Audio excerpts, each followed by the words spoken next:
प्यारे मित्रों, मैंने श्रीमद् भगवद गीता तब तक नहीं पढ़ी थी जब तक मुझे ज्ञान नहीं हुआ कि हम सब आत्माएं हैं और ये जिंदगी हम आत्माओं के लिए एक इम्तिहान है। अपने अंदर से अपने सबसे अच्छे रूप को बाहर निकालने का और श्रीमद् भगवद गीता इस इम्तिहान को पास करने की एक अहम किताब है।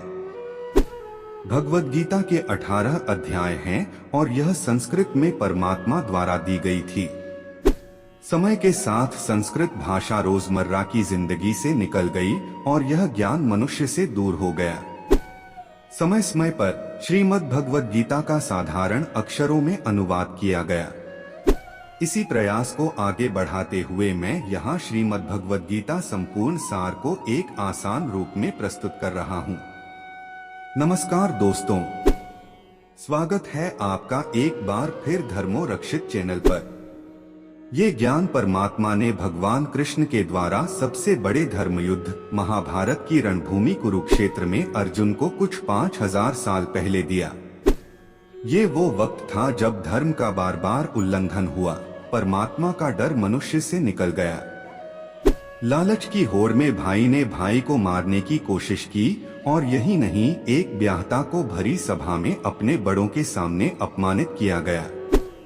इससे पहले कि मनुष्य जाति धर्म युग से निकलकर पूर्ण रूप से कलयुग में जाति युद्ध की रणभूमि में युद्ध से कुछ पहले परमात्मा ने गीता भगवान कृष्ण के द्वारा मनुष्य जाति के कल्याण के लिए दी।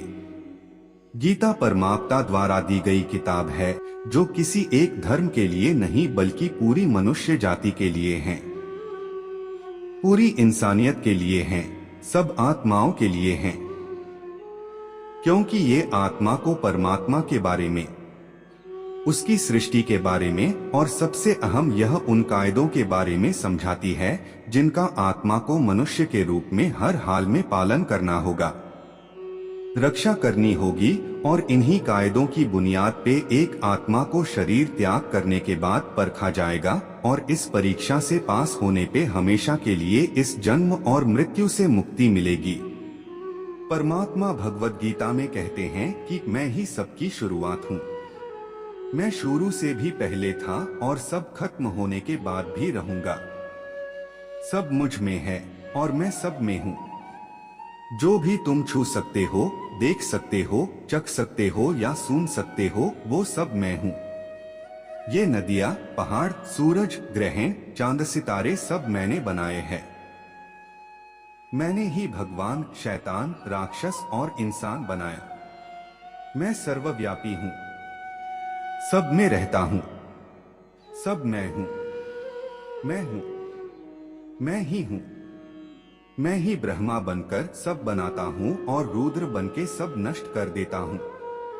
मैं ये सृष्टि यूं ही बनाता और तोड़ता रहूंगा ताकि आत्माओं को मौके मिल सके इस जन्म और मृत्यु से मोक्ष पाने को, डोट हमेशा के लिए परमात्मा के साथ रहने को।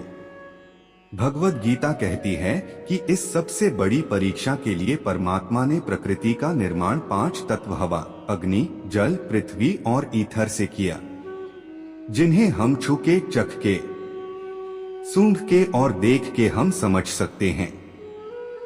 पर खुद परमात्मा इन 5 इंद्रियों के समझ से बाहर हैं। उन्हें आत्मा इन इंद्रियों से नहीं जान सकती। आत्मा 5 इंद्रियों के साथ वैसे ही है जैसे एक लोहे का रोबोट, जिसे अपने बनाने वाले का कोई पता नहीं। अर्जुन को भी परमात्मा का विराट रूप देखने के लिए भगवान कृष्ण ने दिव्य नेत्र दिए। भगवद गीता समझाती है कि आत्मा अजन्मी है, इसे कोई मार नहीं सकता, कोई जला नहीं सकता, डूबा नहीं सकता, काट नहीं सकता। लेकिन आत्मा को परमात्मा के साथ हमेशा रहने के लिए ये परीक्षा रूपी जीवन में बैठना ही पड़ेगा। इस परीक्षा के लिए परमात्मा से बिछड़ के आत्मा को पृथ्वी पे किसी न किसी रूप में जन्म लेना पड़ता है और 88 करोड़ योनियों को जीने और भोगने के बाद एक आत्मा को मनुष्य का शरीर और दिमाग मिलता है। इस सबसे बड़ी मर्यादाओं की परीक्षा में बैठने के लिए हर मनुष्य को इस पूरी परीक्षा के दौरान तरह तरह की अच्छी और बुरी भावनाओं की चक्रव्यूह में अपने ही भाई बहन और मित्रों के साथ डाला जाता है, जिसमें हर आत्मा को अपने अंदर के तामसिक और राजसिक अवगुणों से निकल के सात्विक जीवन में प्रवेश करने के मौके मिलते हैं। हमारे तामसिक गुण वो है जो हमारे अंदर हीन भावना पैदा करके हमें खुद को उदास और नुकसान पहुंचाते हैं, और हमारे राजसिक गुण हमें ईर्ष्यालु और लोभी बना के दूसरों के प्रति नुकसान पहुंचा सकते हैं। इस परीक्षा के दौरान हर आत्मा को तामसिक और राजसिक गुणों को खत्म करके अपने सात्विक गुणों से परिचित होना पड़ेगा। सात्विक गुण वो हैं जो आत्मा को अपने आसपास की हर चीज से जोड़े और उन्हें प्यार करना सिखाते हैं। परीक्षा के दौरान हर आत्मा को जीवन के चारों स्तंभ धर्म, अर्थ, काम और मोक्ष का ज्ञान पाके ही मुक्ति मिलती है। यही वो द्वार है जिन्हें समझकर ही आत्मा परमात्मा को समझ सकती है। पहला द्वार धर्म का है और शेर इसका प्रतीक है। धर्म वही है जो गीता में लिखा हुआ है। धर्म वही है जो धारण किया हुआ है, जिसे आपका दिल मानता है।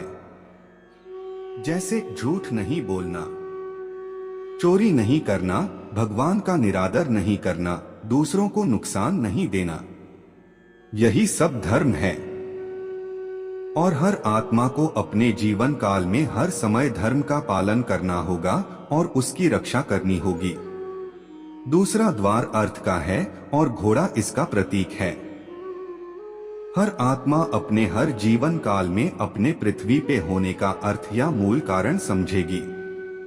इस जिंदगी में भोगने वाली चीजें और रिश्तों का आनंद लेगी। अच्छा बेटा और अच्छी बेटी, अच्छा भाई या अच्छी बहन, अच्छा पति या अच्छी पत्नी बनके हर दुनियावी रिश्ते पर खरी उतरेगी और इस परीक्षा को पास करेगी। तीसरा द्वार काम का है। भगवद गीता समझती है कि हर मनुष्य के अंदर काम, क्रोध, लोभ, मोह, अहंकार और ईर्ष्या जैसी 6 भावनाएं हमें अपने और दूसरों के प्रति नुकसान पहुंचा सकती है। इन भावनाओं को हर मनुष्य को हमेशा अपने नियंत्रण में रखना होगा, क्योंकि इनके बहाव में किया हुआ कोई भी काम हमारे जीवन भर की परेशानी का कारण बन सकता है और एक आत्मा संतोष और सादगी से इन भावनाओं पर हमेशा के लिए विजय पा सकती है। चौथा स्तंभ मोक्ष का है और हाथी इसका प्रतीक है। इस परीक्षा रूपी जीवन में हर मनुष्य हर समय कुछ इच्छाएं रखता है। कुछ इच्छाएं एक ही जन्म काल में पूरी हो जाती है, पर कुछ अधूरी रह जाती हैं और उनके पूरा होने के लिए आत्मा को वापस पृथ्वी पर आना पड़ता है। भगवद गीता समझाती है कि हमारी इच्छाएं ही मूल कारण है हमारे पृथ्वी पर वापस आने का, और अगर हम कोई भी इच्छा न रखें तो हम इस जीवन और मृत्यु से मुक्त हो सकते हैं। ये द्वार माफी का भी है। जिन्होंने आपके साथ बुरा किया उनको माफ करके और जिनसे आपने बुरा किया उनसे माफी मांग के मुक्ति पाई जा सकती है। जब तक आत्माएं इन चारों दरवाजों धर्म, अर्थ, काम और मोक्ष को समझ नहीं लेती, तब तक इस आत्मा को बार बार मनुष्य के रूप में आना ही पड़ेगा। परीक्षा का समय खत्म होते ही आत्मा शरीर और अन्य सब वस्तुओं का त्याग कर देती है। जो भी संसार में रहकर बनाया वो अब किसी और होगा और आत्मा अपने कर्मों के फैसले के लिए चली जाती है। आत्मा के अच्छे बुरे कर्मों का हिसाब होता है।